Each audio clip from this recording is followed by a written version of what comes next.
একটা জিনিস মানতে হবে যে কোরিয়া বাংলাদেশের তুলনায় ফিফা র্যাঙ্কিংয়ে 100 গুণ এগিয়ে থাকা একটা দল। তাই যখন তারা ম্যাচ খেলবে কোরিয়া অ্যাটাকিং মুডে খেলবে আর বাংলাদেশ ডিফেন্স করবে। কিন্তু এই ক্লিপটা দেখুন, কোরিয়ার 4 জন প্লেয়ার যখন একসাথে অ্যাটাক করতেছে আর সেই মুহূর্তে বাংলাদেশের মাত্র 3 জন প্লেয়ার তাদেরকে সামাল দিচ্ছে।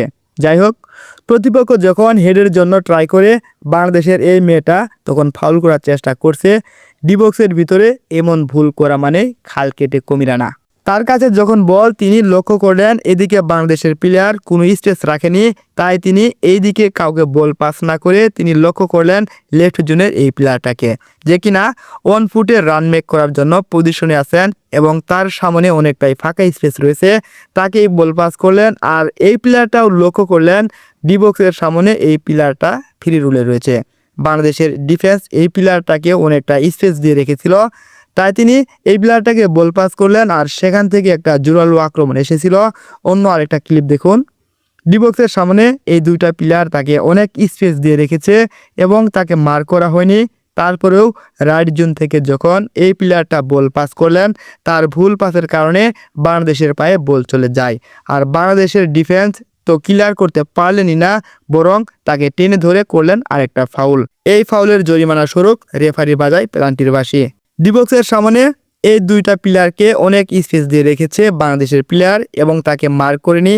আর এই প্লেয়ারটা দূর থেকে এই প্লেয়ারটার অবস্থা লক্ষ্য করতে পারলেন এবং তার কাছে বল পাস করলেন, সেখান থেকে আসে দ্বিতীয় গোল। ডিবক্সে থাকা সেই প্লেয়ার পথ বন্ধ করলেও এই যে আরেকটা প্লেয়ার দেখতে পাচ্ছেন সেই প্লেয়ারের পক্ষেও কিন্তু গোল করা সম্ভব ছিল।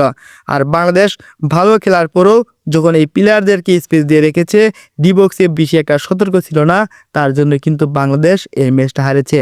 ফুটবলপ্রেমী বন্ধুরা, এই ক্লিপটা দেখুন, বাংলাদেশের মেয়েরা যখন অতিরিক্ত হাই ডিফেন্স খেলে আর তখন উত্তর কোরিয়া কিভাবে পিছনের জায়গাটুকু কাজে লাগায়। ডিবক্সের সামনে এই 2 জন প্লেয়ারকেও মার করা রয়েছে, আবার মাস মাঠের সামনে এই 3 জন প্লেয়ারকেও করার নজরে রাখছে বাংলাদেশ। এছাড়াও ডিবক্সের সামনে এই যে 4 জন প্লেয়ার দেখতে পাচ্ছেন এরা কিন্তু মোটেই কোনো বেশি নাই। এই প্লেয়ারটা ডিবক্সের সামনে সেই ফাঁকা স্পেসটাকে লক্ষ্য করে বল পাস করলেন। গোলবারের সেই বাচ্চা পাখি কোনো উপায় খুঁজে না পেয়ে নিজেই এগিয়ে আসলেন এবং ডিফেন্স করার চেষ্টা করলেন।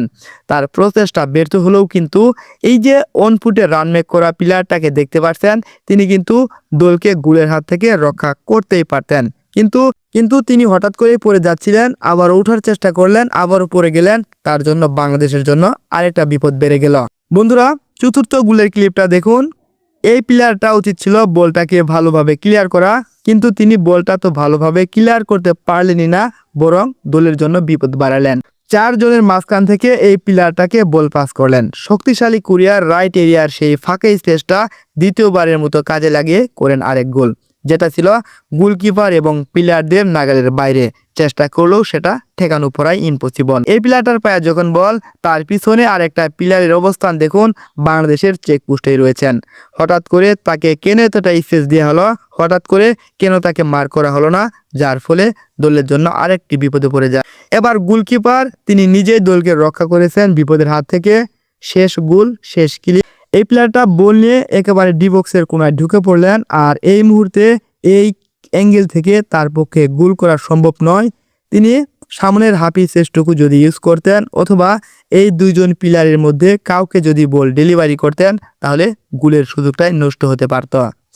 তাই তিনি লক্ষ্য করলেন এই প্লেয়ারটাকেই বল বাড়ালেন আর এই প্লেয়ারটা উড়ে এসে জুড়ে বসে হেঁটে আরেকটা গোল করে বসলেন। ধন্যবাদ সবাইকে। আসসালামু আলাইকুম।